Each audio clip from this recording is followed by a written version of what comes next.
반갑습니다. 정정인 목사입니다. 성경에 나타난 전염병에 관한 소고란 제목으로 짧은 시간이지만 우리 같이 은혜를 나누도록 하겠습니다.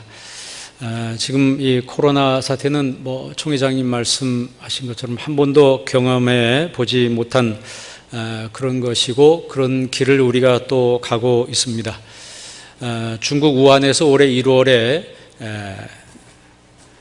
의료진 15명이 코로나 확진을 받았습니다. 그리고 나서 세계보건기구가 국제적 공중보건 비상사태를 선포하죠. 보통 우리 범유행, 팬데믹이라고 하는데 서론을 팬데믹으로 잡았어요. 팬데믹은 이제 헬라어에서 난 합성어죠. 팬이란 말은 이제 판이라고 하는 그 all이라고 하는 모든이라는 뜻이고, 데믹이라고 하는 것은 데모스라고 하는 군중, 무리들을 말합니다. 영어로 말하면 이제 population이라 이렇게 이야기를 하죠. 그러니까 팬데믹이라고 하는 것은 모든 사람들이라고 하는 뜻입니다. 그리고 또 이제 엔데믹, 에피데믹 이런 말을 하죠. 에피데믹도 에피와 데믹의 합성어입니다. 에피는 beside 또는 after 이런 말로 국지적으로 전염병이 퍼질 때를 에피데믹 또는 엔데믹이라 이렇게 이야기를 합니다. 엔데믹도 N과 데모스의 합성어입니다. 그러니까 이제 국지적인 이 전염병은 이제 우리가 보통 풍토병이라 이렇게 말하죠. 사스나 에볼라나 말라리아, 댕기열 이런 것을 말합니다. 그러니까 역사적으로 범유행으로 퍼진 이 전염병은 보통 천연두, 결핵, 스페인 독감, 흑사병 이런 것들을 들 수가 있겠습니다. 참 우리가 천연두, 마마라고 그러죠. 여러분 목사님들 다 아시겠지만 그 스페인의 77명의 군대가 페루의 잉카 제국을 점령할 때 천연두로 점령을 했죠. 인구 700만 명이고 전사 8만 명이 되는 잉카 제국의 군사들이 천연두로 인해서 77명의 스페인 군대에 의해서 속절없이 다 멸망당하는 그런 역사적인 기록이 있습니다. 그러니까 어떻게 보면 일반 폭탄이나 미사일 이런 것보다 정말 무서운 게 이 전염병인 것 같습니다. 최근에 범유행적 전염병은 우리가 잘 아는 것처럼 에이즈, 인플루엔자 범유행 2009년에 있었던, 특별히 이것을 조류독감, 돼지독감 이렇게 이야기를 합니다. 그리고 세 번째는 지금 코로나 바이러스를 이야기를 합니다. 고대로부터 인간 세계에 전염병이 주기적으로 있어 왔어요. 그런데 지금처럼 이번처럼 전 세계가 동시적으로 똑같은 전염병을 앓고 있는 것은 역사적으로 처음 있는 일입니다. 그런데다 계속 이 변종이 생긴다고 해서 각국마다 어려움을 호소하고 있는데, 교회 역시 예배도 선교도 또 여러 면에서, 모든 면에서 생소한 길에 지금 접어들었기 때문에 이 돌파구를 우리가 어떻게 모색해야 되는가, 이런 면에서 우리가 정말 어려움을 겪고 있습니다. 분명한 것은 이 코로나 이전과 이후가 같을 수가 없다, 이런 말을 사람들이 많이 합니다. 이것은 전염병이 역사적으로 항상 패러다임을 바꿨습니다. 14세기 유럽에 흑사병이 창궐했을 때 인구 4분의 1이 사망했습니다. 약 7,500만 명이 사망했는데, 우리나라 인구가 5천만 명 넘는다고 생각했을 때 7,500만 명이 사망했다고 하는 것은 가늠해보면 그야말로 어마어마한 일이죠. 그러나 그 흑사병 이후에 유럽의 르네상스가 시작이 됐습니다. 이처럼 교회 역시 코로나 이전과 이후가 다를 것이라고 하는 많은 학자들의 예견이 있고, 또 사회학자들도 그렇게 이야기하고 앞으로 그렇게 될 가능성이 많습니다. 그렇다면 교회의 모든 환경이 이전으로 돌아갈 수 없다면 앞으로 교회도 새로운 패러다임에 대해서 준비를 해야 된다, 이렇게 생각을 합니다. 미래학자들도 예전부터 컨택트 시대에서 언컨택트 시대로 전환될 것이다, 컨택트에서 언택트 시대로 전환된다. 이런 얘기를 수도 없이 해왔습니다. 왜냐하면 이 언택트 시대, 언컨택트 시대는 이 AI 시대, AI를 기반으로 한 것이기 때문에 충분히 가능합니다. 근데 이 코로나로 인해서 그 언택트 시대가 앞당겨졌다. 이렇게 볼 수가 있습니다. 그러니까 AI를 기반으로 한 이 비대면 시대. 그러니까 회사도 재택근무를 하고 학교도 가지 않고 집에서 교실이 없는 그런 시대, 이런 비대면 시대가 도래를 한다는 거죠. 그렇다면 교회도 이런 새로운 패러다임에 대해서 우리가 어떻게 적응하고 준비해야 될 것인가에 대해서 연구를 해야 될 것입니다. 그러니까 이런 결정적인 티핑 포인트가 온 거예요. 이 결정적인 티핑 포인트가, 전환점이 왔는데 세상은 지금 계속 선언을 하고 준비를 해가고 있는데 교회가 이것에 대해서 아무런 대처도 없이 손 놓고 있다면은 나중에 이 교회가 굉장한 어려움을 겪을 수 있다, 이렇게 생각합니다. 자, 이번 그 성경에 나타난 전염병에 대해서 한번 우리 보도록 하겠습니다. 성경이 강조하는 독특한 원리는 하나님의 주권 사상입니다. 하나님 주권 사상이라고 했을 때 모든 것은 하나님의 섭리 안에 이루어진다는 거죠. 그죠? 모든 것은 하나님의 경륜이 있다는 거예요. 모든 것에는 하나님의 경륜이 있고 하나님의 섭리 가운데 이루어진다. 그래서 하나님의 주권은 모든 것을 포괄하고 모든 것에 미칩니다. 이 세상에 대한 하나님의 통치는 그런 의미에서 절대적입니다. 그렇기 때문에 모든 것이 하나님 섭리 안에서 이루어진다면 이번 코로나 바이러스 사태도 하나님이 작정하시고 결국 통제하신다는 거죠. 그리고 이 일을 하나님이 끝내게 되실 것입니다. 왜냐하면 우연이라고 하는 것은 없는 거예요. 우연이라고 하는 것은 없다. 그러니까 성경은 이런 자연의 황폐함을 자연적인 결과가 아닌 죄가 침투한 세상에 대한 하나님의 심판이라고 간주를 하고 있습니다.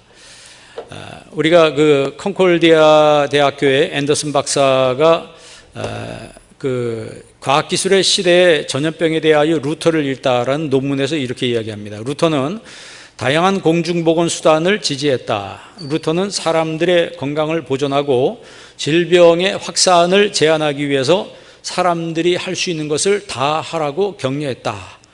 그러면서 뭐라고 얘기냐면 자신의 건강에 대해서 부주의함으로 병을 얻고 다른 사람들에게 감염시키는 것은 도덕적으로 과실치사다, 이렇게 이야기합니다. 그리고 고의적으로 질병을 확산시키는 사람들은 처형해야 된다.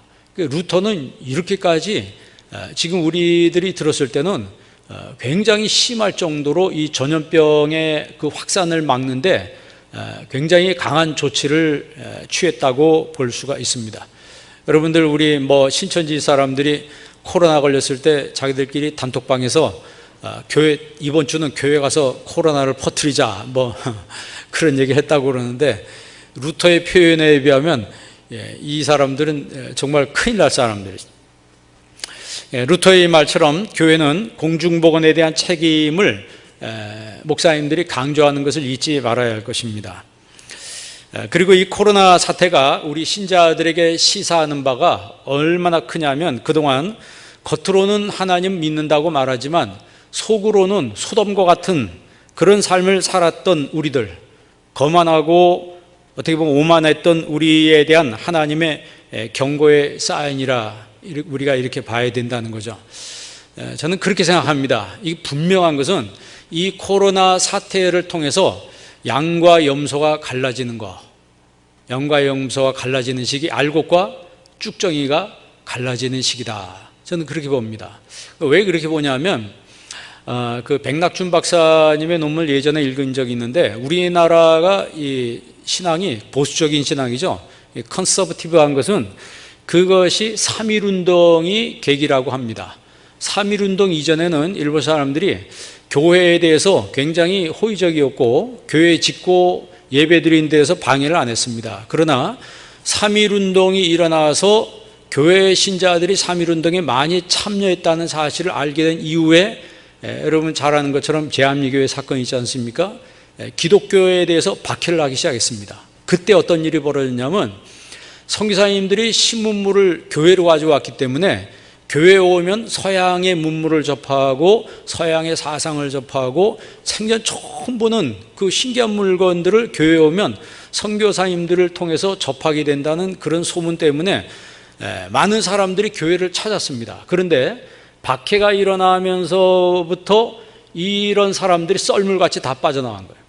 그러니까 소위 아카데믹한 그런 신앙을 가지고 있었던 사람들은 그 교회에 버티지 못하고 다 교회를 떠났습니다. 그리고 주님 아니면 안 됩니다 라고 하는 사람들만 교회에 남은 거예요.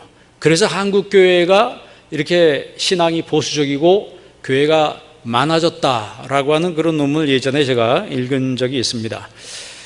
그래서 신자들은 이번 기회에 우리 자신의 삶을 회개하고 하나님 앞에 더욱 더 겸손한 모습으로 무릎 꿇어야 된다. 왜냐하면 이 팬데믹을 통해 우리 인간이 얼마나 허약하고 연약한 존재라고 하는 사실이 증명되었기 때문에, 그래서 이번 기회를, 이 시기를 지나면서 정말 우리의 교회에 다니는 이 성도들의 신앙이 쭉정이인지 알곡인지가 이 코로나 때 증명이 될 거다. 저는 그렇게 생각을 합니다. 자, 3번 구약에 나타난 전염병 보겠습니다. 구약 성경에서 전염병에 관한 근거가 그 레위기 13장 14장에 있는데, 특별히 그 전염병인 나병 환자를 제사장이 진찰하라고 그러잖아요. 이게 한 20번 정도 나오는데 공중보건에 대한 그 제사장의 책임에 대해서 어떻게 이야기하냐면 14일 동안 격리하라. 우리 지금 코로나 의심 환자들 며칠 동안 격리해요? 14일 동안 격리하라는데 이게 성경에 있더라고요. 레위기서 13장 14절, 13장 4절 5절 그 나나주에 기록이 되어 있습니다. 레위기 13장 4절 5절 그 밑에 나나주에 있어요. 한번 읽어보시겠습니다. 피부에 색점이 희나 우묵하지 아니하고 그 털이 희지 아니하면 제사장은 그 환자를 이레 동안 가두어 둘 것이며 이레 만에 제사장이 그를 진찰할지니 그가 보기에 그 환부가 변하지 아니하고 병색이 피부에 퍼지지 아니하였으면 제사장이 그를 또 이레 동안 가두어 둘 것이며, 그러니까 총 7일 내서 14일 동안 격리를 시키라고 하는 것이 성경에 있습니다. 이 가둔다는 말을 이제 사가르라고 얘기하는데, 여호수아에 보면 이스라엘 백성들이 여리고성 점령하기 위해서 여리고성 앞에 가잖아요. 그런데 그 여호수아 6장에 뭐라고 써 있냐면 이스라엘 자손들로 말미암아 여리고는 굳게 닫혔고라고 했을 때 그 닫혔다는 말도 지금 레위기 있는 말씀 똑같이 히브리 말로 사가르라고 그래요.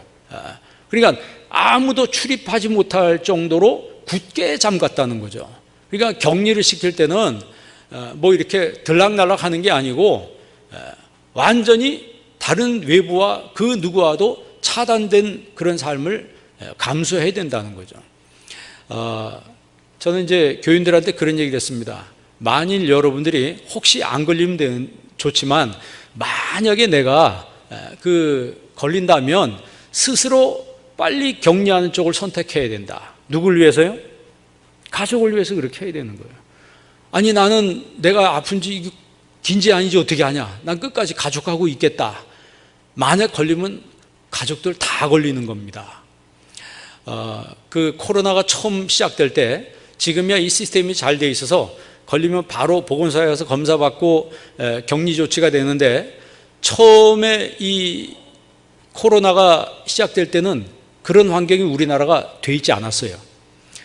그때 제가 그 어떤 기사를 읽어봤냐면 미국에서 그 동생이 어떤 자매가 있는데 남동생이 미국에서 유학을 하고 있는데 이 코로나 때문에 급히 한국으로 오는 거예요.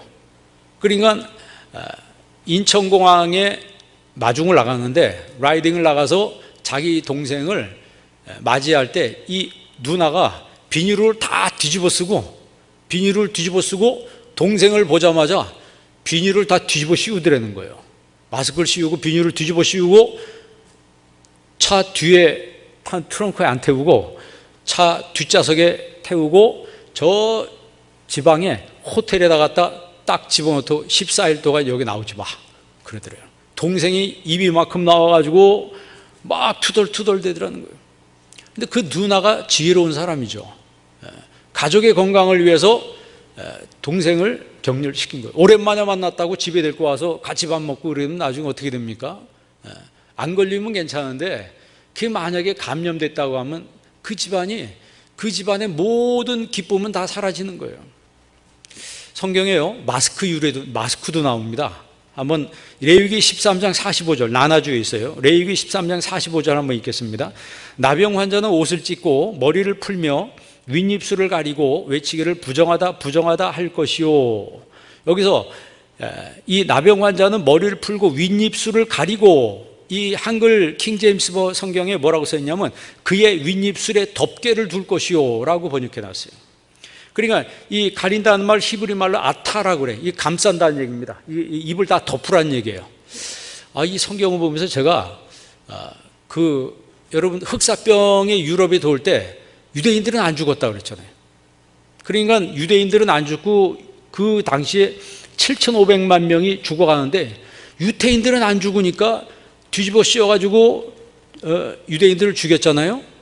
그 사람들은 이미 성경에 의해서 체득이 됐기 때문에 스스로 격리를 선택하고 마스크를 쓰고 손을 씻고 하니까 유대인 지역에는 병이 없을 수밖에 없겠다, 이런 생각이 드는 거예요.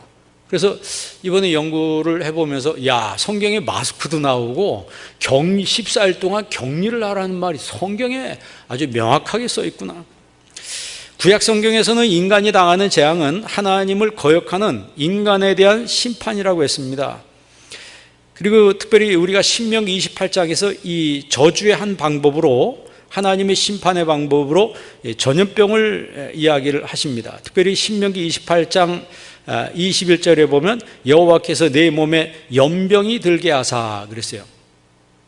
그 신명기 28장 21절에 연병을 히브리어로 데베르라고 합니다. 이게 다바르에서 유래되는데 이 역병, 페스틸런스라고 이렇게 번역을 많이 합니다. 그리고 우리가 히브리 자음의 그 교재에 보면 세 글자가 나오죠. 맨 앞에가 달렛, 그 다음에 베트, 그 다음에 레쉬. 근데 이것을 데베르로 읽으면 전염병이고 다바르로 읽으면 하나님 말씀이에요. 이거를 어떻게 가르냐면 신명기 28장 1절에서 14절은 축복이죠. 그리고 15절부터 3배에 해당하는 68절은 저주에 대한 말씀이에요. 그러면 축복은 어떻게 오는 거냐? 하나님 말씀에 순종했을 때 축복이 오는 거예요. 그리고 저주는 언제 오냐? 불순종했을 때 저주가 오는 거예요. 그러니까 똑같은 말씀인데 하나님 말씀에 순종하면, 다바르에 순종하면 복이 오는 것이고 하나님 말씀에 불순종하면 데베르가 되는 거예요. 그러니까 전염병도 결국 하나님 말씀하고 어원이 같습니다. 어원이 같아요. 근데 이거를 드비르로 읽으면 지성소가 됩니다. 그러니까 이 다바르는 PL형 동사로 말하다, 연설하다, 선포하다, 이런 얘기죠. 그러니까 신명기는 하나님 말씀에 순종하면 축복을 약속하지만 불순종하면 심판은, 이 데베르를 면할 수 없다라고 하는 그런 사상이 굉장히 강합니다. 이런 신명기의 보응 사상이 열왕기서에 그대로 나타나게 되죠. 구약에서 이 데베르, 이 전염병을 어떻게 번역하냐면 돌림병, 재앙, 역병, 연병, 온역, 이렇게 여러 가지 5가지 정도로 번역을 합니다. 여러분, 우리가 그 이스라엘 백성들이 출애굽할 때 그 5번째 재앙이 나오는데 하나님이 모세를 통해서 바로에게 이렇게 말하죠. 여호와의 손이 들에 있는 내 가축과 말과 낙이 모든 짐승들에게 돌림병이 있을 것이며 이랬어요. 그러니까 그 5번째 가축들이 다 죽는데 그 가축들이 죽는 게 어떻게 죽냐면 출애굽기에 보면 하나님 데베르로 치셨다는 거예요. 전염병으로 치신 거예요. 그랬더니 가축이 순식간에 다 죽어버리는 겁니다. 7번째 재앙이 있잖아요. 7번째 재앙은 우박재앙입니다. 우박과 불이 하늘에서 떨어지는데 하나님이 바로에게 그런 얘기를 합니다. 내가 손을 펴서 돌림병으로 너와 내 백성을 쳤더라면 너는 여기서 끊어졌을 거다, 죽었을 거다, 이 말이죠. 그건 무슨 얘기냐면 그 돌림병이 똑같이 지금 데베르예요. 전염병이에요. 그러니까 하나님이 봐줘서 우박재앙으로 했다는 거예요. 하나님이 봐줘서 불재앙으로 하나님 여기서 그친 거다 이 말이죠. 그러니까 하나님이 그만큼 이 바로에게 기회를 준 거예요.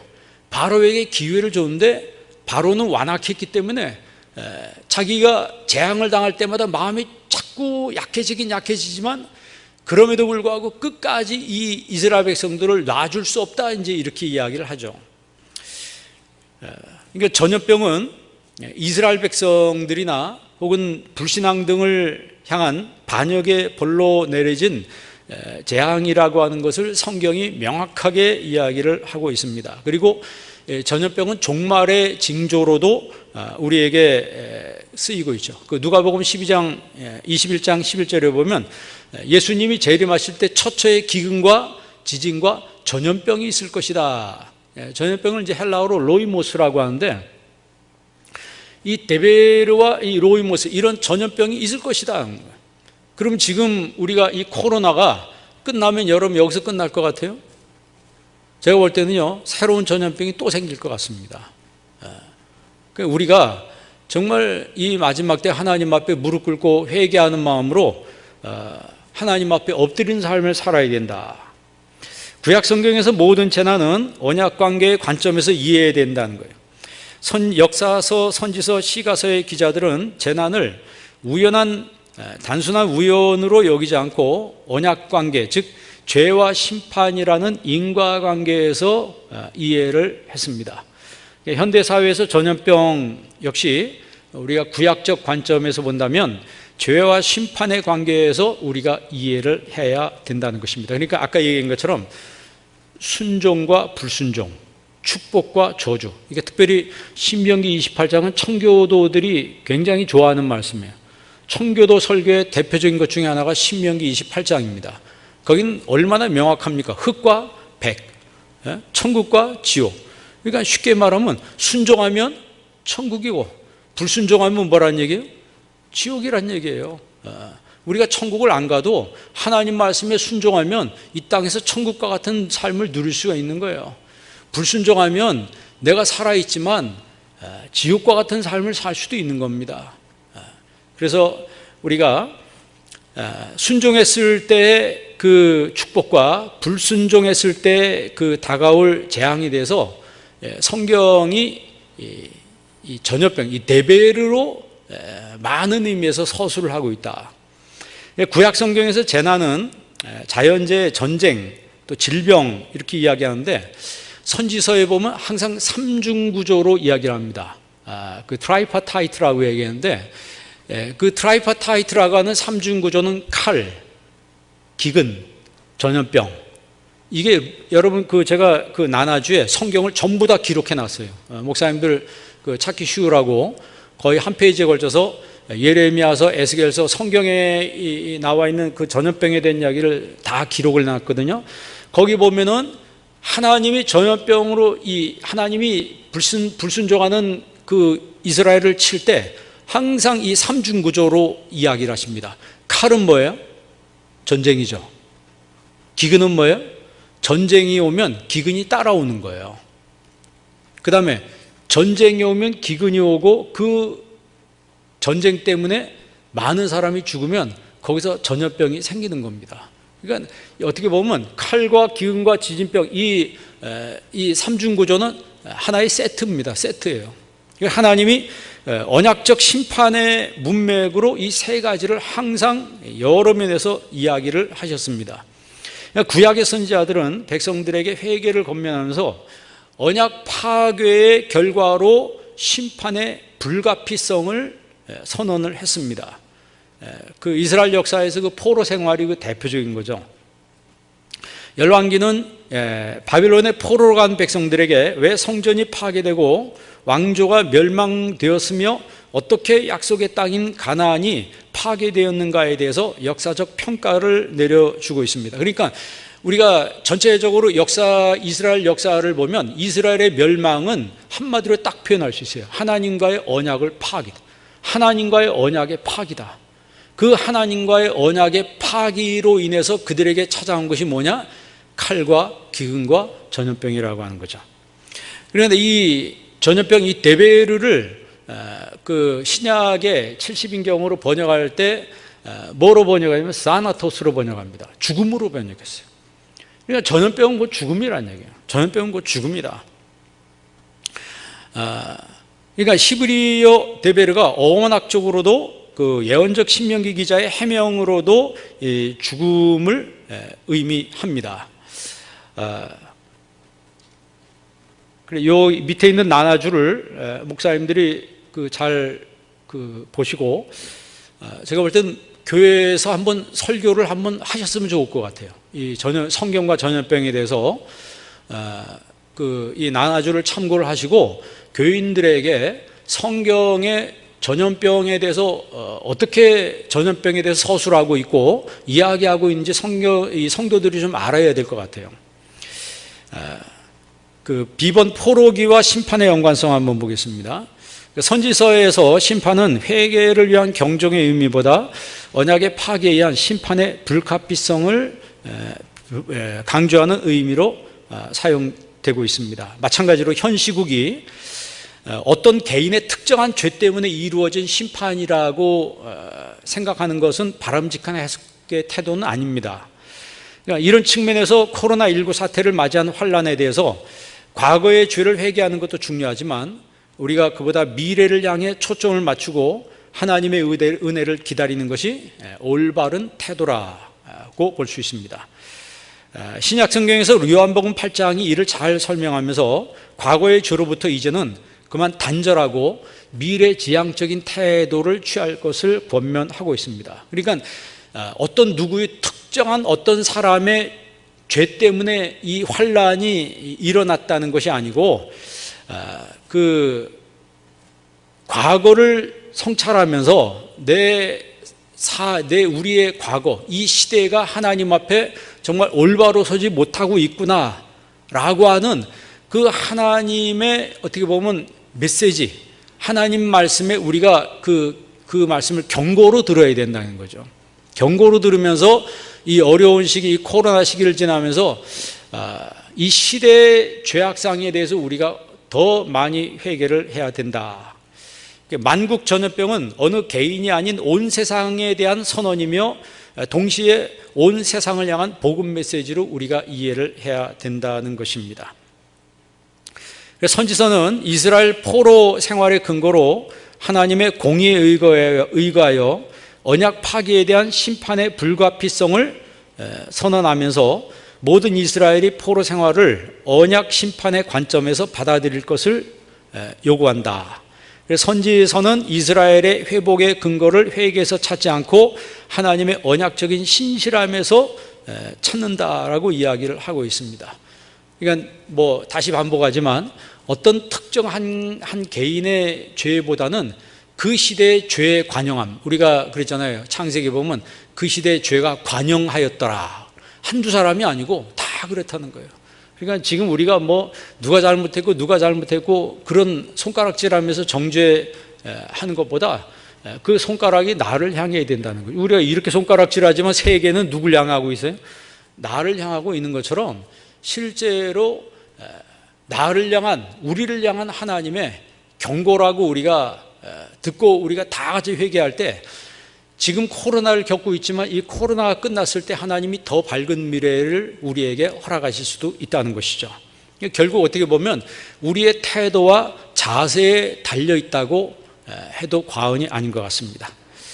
지금 코로나19로 인해 환란의 회복을 구약성경적인 면에서 해석을 한다면 지금 닥친 환란은 모든 사람들로 하여금 과거의 죄와 허물, 그릇된 관습, 신실하지 못했던 우리의 생활과 삶에서 돌이켜 하나님의 신실하신 언약의 근거에서 다시 한번 신앙의 도약을 다짐하고 새롭게 시작할 수 있는 기회로 삼아야 된다는 것입니다. 그 구약성경에 시번 구약성경에 나타난 질병, 지금 시간이 많이 지나고 있는데 제가 짧게 이야기하겠습니다. 구약성경에 나타난 이 질병, 이 전염병하고 질병을 같이 제가 얘기했습니다. 히스기야 질병 잘 아시죠? 그 이사야서 38장 21절에 보면 종처라 그랬어요. 종처. 종처, 그 영어로 보일이래요. 보일. 그 피어엉클이라고 그러죠. 어떻게 보면 종기라고 그러죠. 종기 때문에 이 히스기야가 죽을 병에 걸렸었다. 고대 사회에서는 종기와 같은 병이 흔한 병이라고 합니다. 그런데 하나님은 그런 흔한 병이지만 죽음에도 이를 수 있다는 것을 말씀하고 있는 것이죠. 또 하나는 이제 느부갓네살입니다. 느부갓네살은 우리가 쉽게 다 아시는 것처럼 갑자기 소처럼 그 산과 들을 뛰어다니면서 7년 동안 동물처럼 행동을 했습니다. 풀을 뜯으면서 살았어요. 그러니까 미친 사람이 된 거죠. 미쳤죠.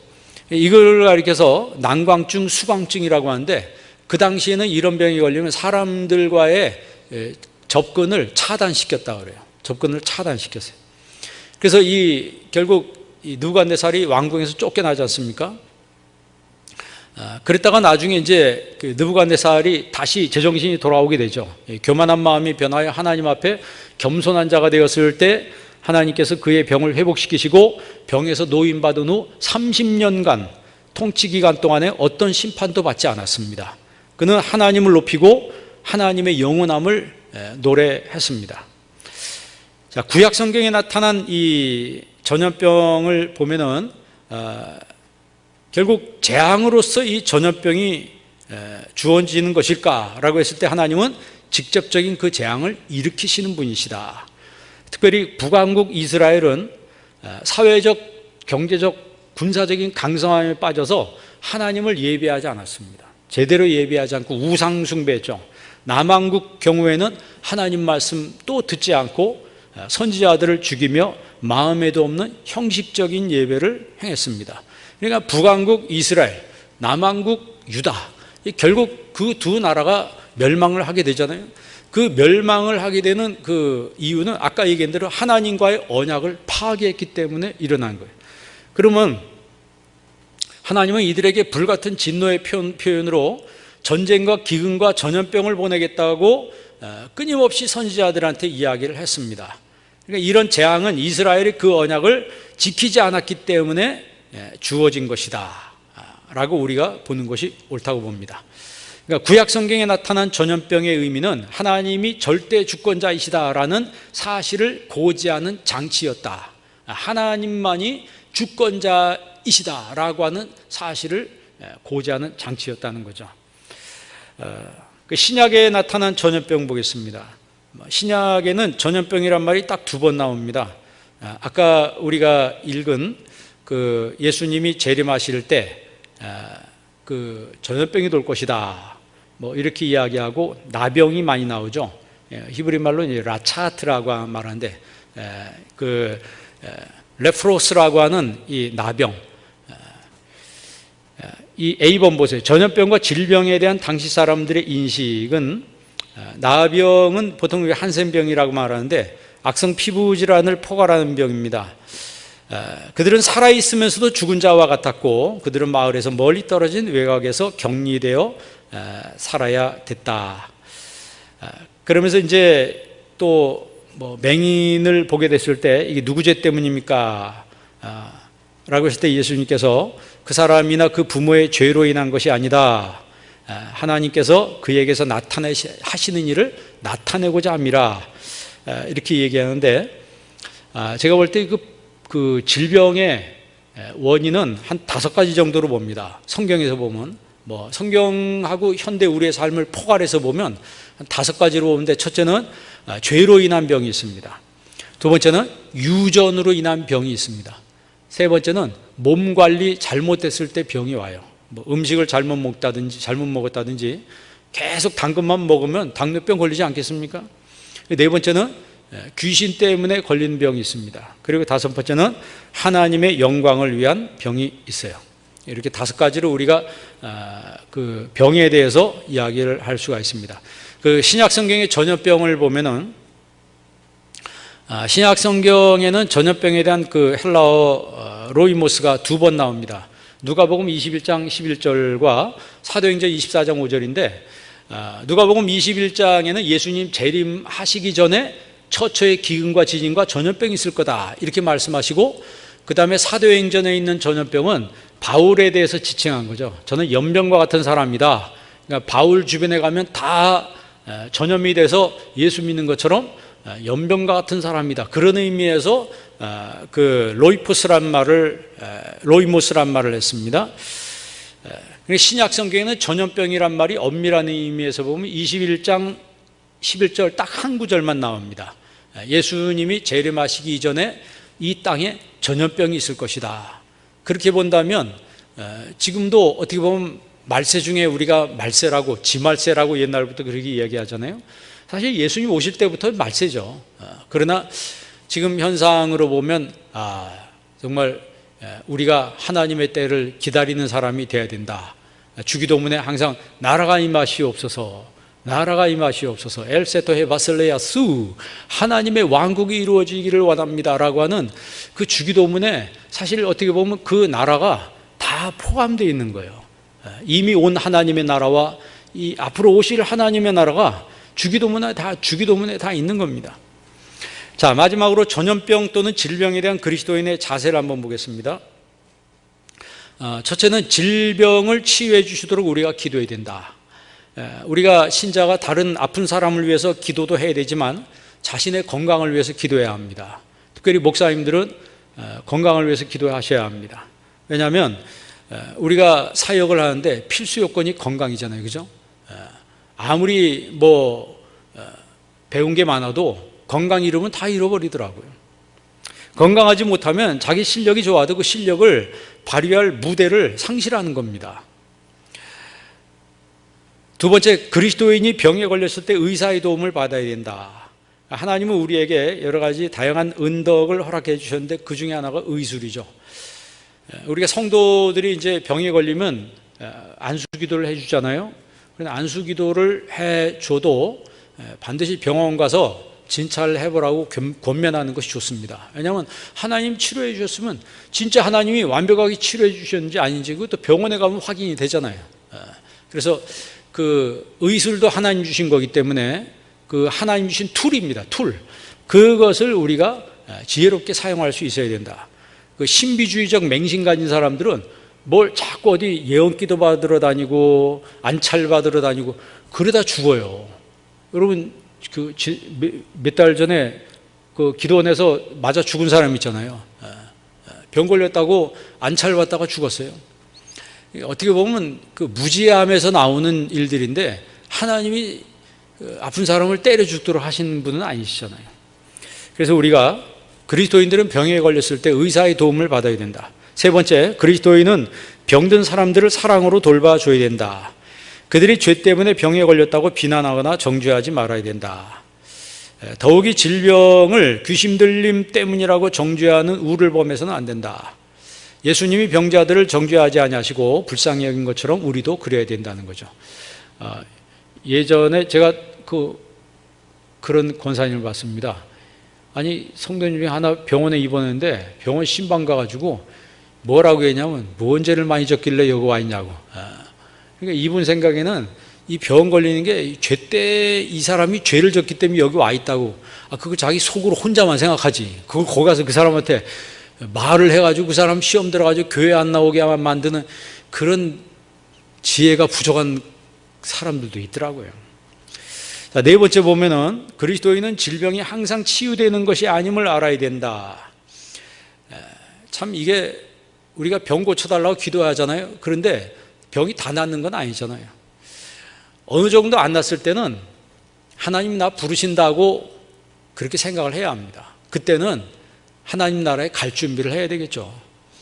하나님이 고쳐주신다고 약속했지만 모든 병을 다 고쳐주신다고 하지는 않았어요. 때로는 하나님이 부르실 때 병으로 부르시잖아요. 그죠? 우리가 다 대부분 병들어 죽잖아요. 그러면 내가 이 땅에서 병들었을 때 하나님 나라를 우리가 지금 먼저 사모하는 마음이 있어야 된다는 거죠. 여기 고침받는 것도 중요하지만 치유되는 것이 항상 치유되는 것이 아닌 것을 우리가 알아야 된다. 그리고 다섯 번째, 그리스도인은 예수님의 질병 치유가 그분의 메시아적 정체를 알리시려는 의도를 내포하고 있다는 사실도 알아야 된다. 그러니까 질병을 치유함으로 인해서 예수님의 영광이 드러나야 된다는 거죠. 그냥 치유가 됐으면 나을 때가 됐으니까 낫는가 보다, 이게 아니고 사소한 감기에서 우리가 낫다 할지라도 항상 메시아 예수님에 대해서 그 영광을 드러내는 그런 삶을 살아야 된다.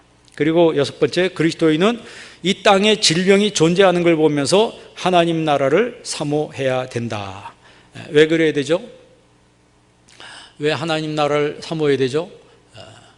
질병은 하나님 나라에 없습니다. 그죠?